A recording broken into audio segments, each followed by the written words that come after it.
Ay, magbubukas lang, takot pa. Paano kung aswang yan? Wala akong pakialam, no? Papangahan ko pa siya. Tumayo si Roger. Marahan niyang binuksan ang pinto.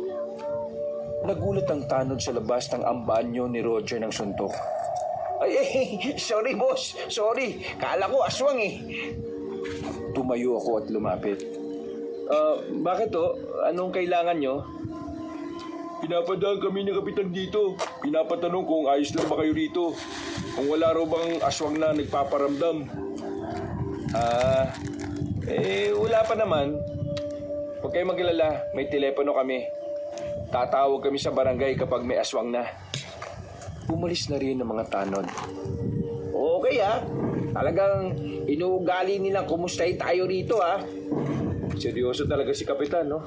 Ibig sabihin, hindi talaga biro yung mga aswang. 20 minutos matapos umalis sa mga tanod, naririnig ko na naman ang kakaibang tunog. Ramdam ko ang pagtayo ng mga balahibo ko. Otomatikong pinagpawisan ako ng malamig.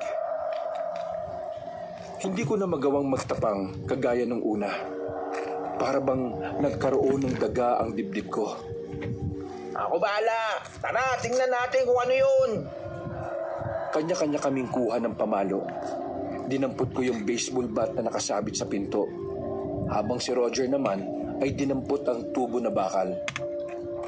Pagpunta namin sa likuran ng bahay ay wala kaming nakita. Tiningnan ko ang likuran ng mga drum pero wala rin. Pre, sa likuran ng drum, diyan ko nakita yung aswang. O tara, balik na lang tayo. Takot yatang mabigwasan yung aswang na yun eh. Hindi pa kami humahakbang ay narinig naming tila may humahagikik sa taas. Marahan kaming napatingala sa bubungan. Nakita namin doon ang 2 tao, isang babae at isang lalaki. Hindi man namin makita ng klaro ang muka, alam na alam namin na aswang ang 2 yon. Napako ang tingin ko roon. Sandali akong hindi nakagalaw. Namalayan ko na lang na binatunan ni Roger ng bato ang 2 sa taas. Nagpulasan sila. Gumapang sila pababa at saka sumuot sa mga halamanan patungong kagubatan. Aswang yun, di ba? Malamang. Bago pa may mangyaring masama sa amin ay bumalik na kami sa loob ng bahay. Tatawag sana ako sa barangay pero laking gulat namin nang putol na ang linya ng telepono. Oh, hindi pa ito putol kanina, di ba? Ibig sabihin, nakapasok sila rito. Tara, puntahan natin sila, Kapitan, para mahuli na yung mga aswang na yan. Lumabas kami ng bahay. Nakarating naman kami ng ligtas sa barangay.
This is a tasty snack.